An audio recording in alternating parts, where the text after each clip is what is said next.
Today is a day filled with sadness as we pay respect to those who unduly and tragically suffered and died. But today is also a day of hope as it marks our continued recommitment to do better, to learn from our tragic past and to build a society free from hate. Since the tragic genocide occurred in 1994, the Rwandan people have never wavered in their mission: the fight against all forms of hate and racism, to promote diversity, and to their unwavering commitment to preserve the memory of the victims of the genocide in Rwanda.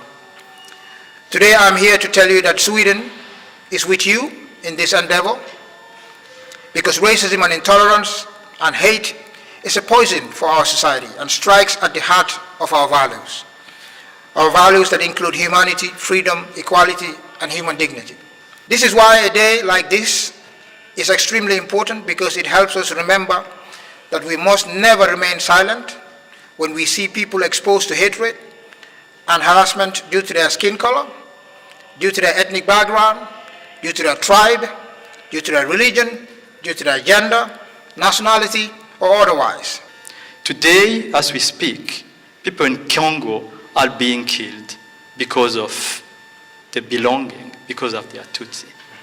Together with this, I went to Rwanda many times together with the Swedish court, prosecutors, and defense lawyer, and we went to the crime places where the crimes had took place, in the Catholic Church, in Kibuye, or in the Bisesero Mountains, or in Nyanza. So that was very important that we went all to Rwanda for the understanding, to understand what has really happened during this, because Rwanda is quite a different country than Sweden, but we had a very good cooperation together, and we were very successful. Both of the perpetrators were condemned to life sentence, and they are still serving time in Swedish prison. In this short period of time, we have witnessed significant moments of justice and some challenges. The first justice was from Swedish judicial authorities for their decision to extradite genocide suspected Jean-Paul Michomyiza to Rwanda, where he committed his crimes. He was sent to Rwanda April 27, 2022. Michomyiza is accused of acts of genocide against the Tutsi, including killing children, young people, women, men, complicity in genocide and crimes against humanity. He was also accused of rape.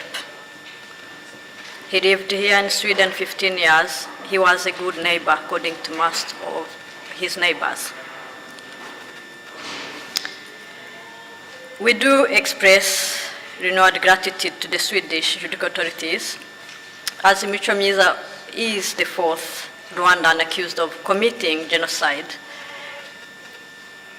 After Theodore Kiratabaru, who in 2018 was given life sentence, he is serving his sentence in Sweden. Claver Hindi, who was found guilty of genocide in 2017 for the crimes he committed in the former prefecture of Butare. He too is serving his sentence in Sweden. There is Stanislas Mbanenande.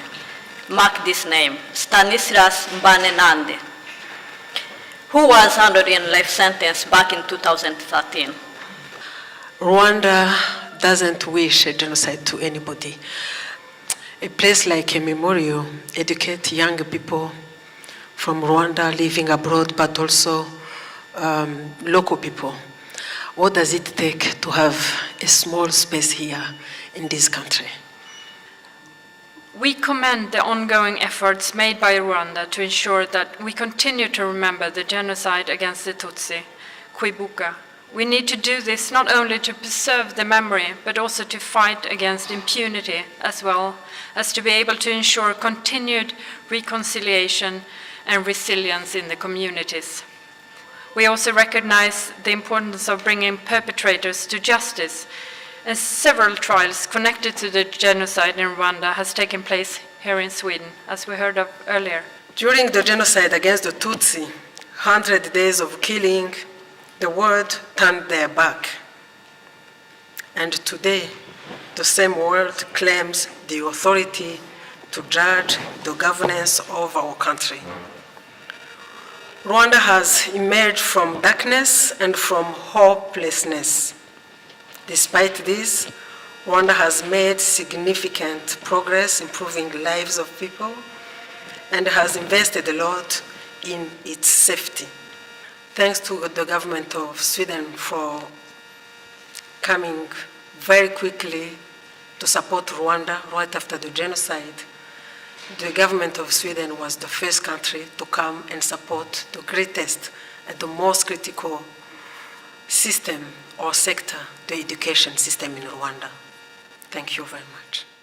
We are here at the Parliament, the Riksdag, where we have been commemorating, remembering the souls, the innocent souls of the Rwandans who perished amidst the injustices of their own people who gathered to kill them and who were not saved by the international community, despite the fact that there were information all over the place that the genocide was taking place, but nobody was there to rescue the Rwandans. Now, 29 years down the road, we remember them and we feel the pain, and we have never forgotten any single day that we shared with them.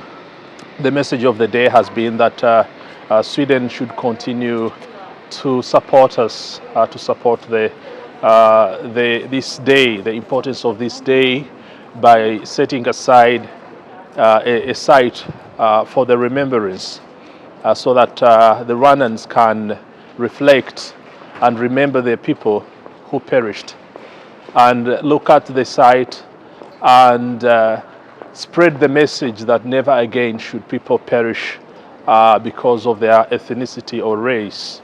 So today, 29 years down the road, we remember our fellow Rwandans, and we have been joined by the Swedish community, the diplomats, the officials, and the message was clear that never again should genocides take place, not in Rwanda, not anywhere, but the people should be together, should unite, and should fight the ideology of genocide denial, and all the crimes that go with genocide should never be encouraged.